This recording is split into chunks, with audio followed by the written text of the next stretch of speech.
Did you know Luna was fucked Before it was fucked?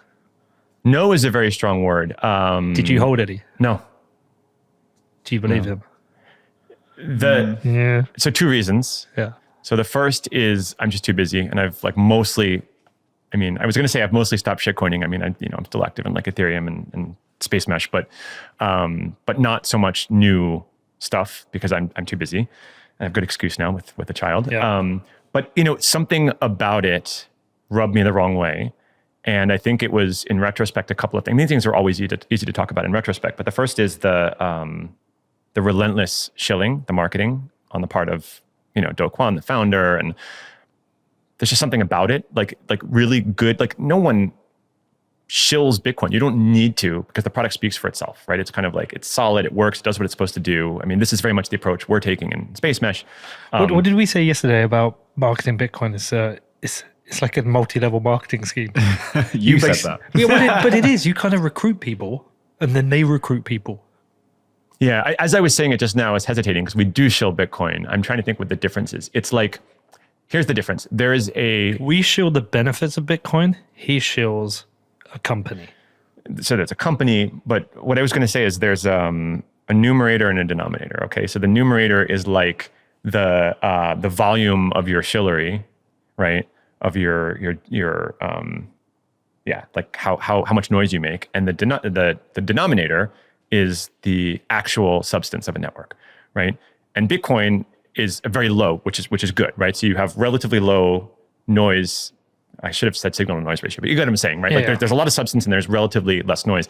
A project like Terra, there's an enormous amount of noise and very little substance. And to me, that somehow you get a sense of that, right? It feels like it lacks integrity. And the other thing, by the way, that just shouted at me was this like quote unquote guaranteed 20% APY. That was the one. This is the main reason I didn't invest in it, because it sounds too good to be true. And I'm old enough to know that if it sounds too good to be true, especially if in a financial instrument, it's too good to be true. So I was on Pump Show, and Pump asked me about it, and I didn't know anything about, because I don't use stablecoins. I've never used a stablecoin because I've never had a need. But I'm not opposed to them. I actually have become more of a supporter of them because of Alex Gladstein talking about Palestinians using them and how actually they're more important than Bitcoin in some jurisdictions. So I support stablecoins, and I've even kind of taken my kind of like fuck you shitcoin protocols attitude. I've kind of like dialed it back, because I'm like, well, hold on. That's where these stablecoins are at the moment. If that is good for if that is good for people living in shitty situations, then great. But I was just not aware of Luna. I was not aware of Terra, because it's just not in my kind of like field of view. To be fair, there's a lot of stablecoins. Yeah. I only became aware where I saw this thing. Do Kwon is committed to buying $10 billion of Bitcoin. I was like, oh, who's that? I didn't even pay attention. And then I was seeing the buying, and it was something to do with a stablecoin. Again, I didn't pay attention. Then Pomp, I was in Miami and went on Pomp Show, and he asked me about it. I was like, I don't know anything about it. Explain it to me. And he did. And the 20% concerned me, but I was like, I wasn't like, I was like, oh, I foresee this was going to crash. I just didn't. But some guy emailed me afterwards and said, listen, you're totally wrong about Terra Luna. I heard you mention this. Big long email with links in it, reading about it. And I think that's maybe where I saw the 20%. And I replied to her, I said, look, the 20%, that's a high number. Like, that has to come from somewhere. We went back and forth. I was like, okay, whatever. And then literally a week later, emails me and goes, yeah, I'm sorry, man. Because it totally crashed. But the point of it was, I could not foresee it happening like some people did. Well, so like Nick Carter did. I mean, there was, a handful of like... Lynn Alden did. Contrarians. Yep, Lynn wrote about it, I think, in one of her... But I'm not smart enough. And the thing I realized when this guy sent me all these articles and things I was reading through, I was like, how the fuck do I figure this out? This is the other thing, right? Is that if you and I can't look at a white paper or an article or something and like feel confident that, maybe we don't understand every intricate detail of a project, but you just get a sense that this makes sense, right? On some level, right? It passes the smell test, right? If it doesn't, it's not to say that it will necessarily fail, but it's very risky, right? And so I tend not to sort of like certainly not put personal money into things like that. Well, look, I can't tell you technically why Bitcoin works. I can't. I can't tell you technically why any of these things work. You can give me all the detail. You can give me the white papers. I'm going to read it and go, wow, I don't know the stress test on this. I don't know whether it works. I just don't know. I rely on other people who are way smarter than me to do it. I'm just not that wired. I'm wired on the creative side. I'm not wired that way. And the thing about these things is a lot of people put a lot of money into this and got fucked. Oh yeah. But the really crazy thing, by the way, is, okay, there were VCs, who put a lot into this, but there were also a lot of everyday folks in Korea, here, all over the world. And it's even worse than that because it was a quote unquote stable coin, right? So what that means is it attracted specifically a class of investor who maybe didn't want to invest in crazy shit coins, but just get a quote unquote, more stable yield. Are there people who lost money because they own Terra and UST, and there's people who lost money because they owned Luna? Both. The two things, right? Both. Yeah. I don't know the number, but I definitely went onto the Reddit and saw it. I want to know, did anyone actually kill themselves from this? Because there was all reports or someone had attempted, but you never really know.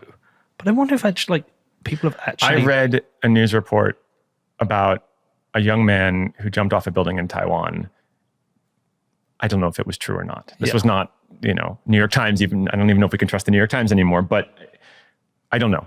Well, lots of people invested in it. But I certainly hope not. There's going to be somebody somewhere who's remortgaged their house, put all their investment into it, and lost all their fucking money. That always happens. And they're going to be shitting themselves because they've not told their wife, panicking because they can't pay their rent. There's going to be people in a very bad situation. Leverage is really, really, really dangerous. Yeah, and listen, look, we all have to take responsibility for our things. Like these people, you shouldn't have put all your money in and you shouldn't have remortgaged your house. But at the same time, I feel like these things should be stress tested. And this is where I can say something totally controversial that's going to piss off the anarchists, but some regulation is good. Yeah. Yeah. The securities test for SEC exists for a reason, because you are making promises from a centralized entity about some kind of performance. Okay? So you have some responsibility behind that. And if you just have a free market for these things, a lot of people might get fucked. Now, I totally appreciate the idea. There's some people out there, no government regulation, the SEC makes everything onerous. I totally get that. I think the SEC does make everything onerous. I'm totally on the side of Hester Peirce, who pushes back on things. But at the same time, if you get rid of these regulations, it's just a different environment. And I'm not sure some people are ready for it. Others are, but some aren't.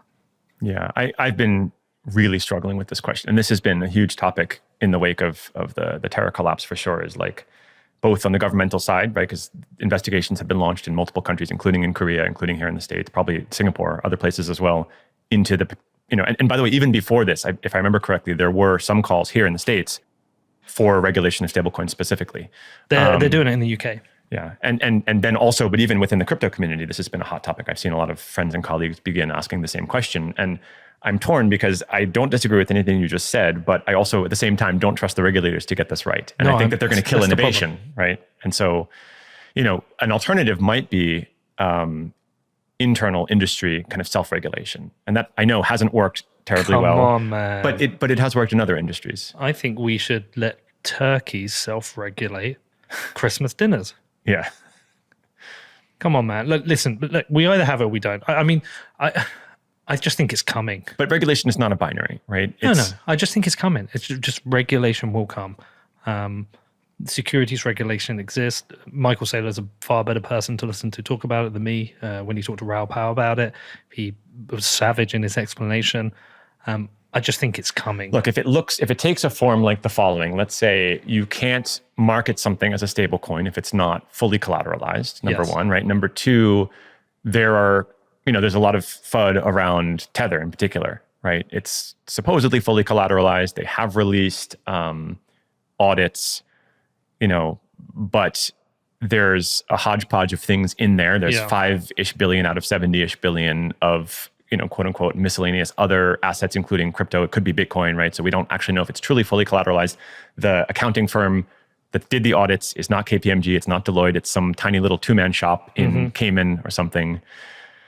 So, right. So if stable coins, if there's reasonable regulation, I would totally support that. Yeah. But I'm worried it won't look like that. Self-regulation would be good. And some of it's happened. Like, for example, Kraken have done their proof of reserves. I think that's very cool. Agree. Okay. I love that. I think you can self-regulate and prove yourself to be better.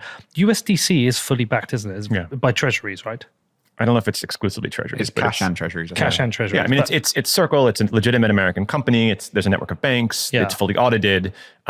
My understanding is that the Gemini US dollar, the Binance US dollar are all the same. Yeah. And I just think when somebody explains an algorithmic stablecoin, I think somebody else is going to buy it. And they're not going to really fully understand.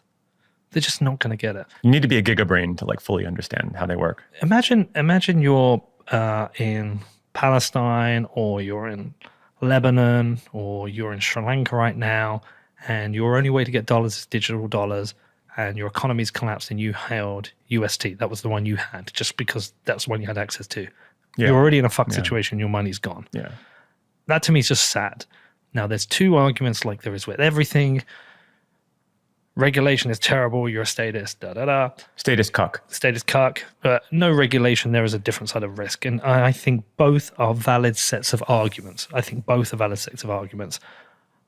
I would love to see people self-regulate better. I also would love to get away from having centralized regulators. I also feel very sad when somebody has their entire net worth destroyed. Look, both can be true. Yeah. Both are true. I think the interesting thing, and so here we have to get back to sort of the original vision of Bitcoin and the cypherpunks, right? Which is that, in a sense, Bitcoin and crypto in general is outside of any particular nation state system, which is to say it doesn't fall under the jurisdiction of any of the countries we just listed.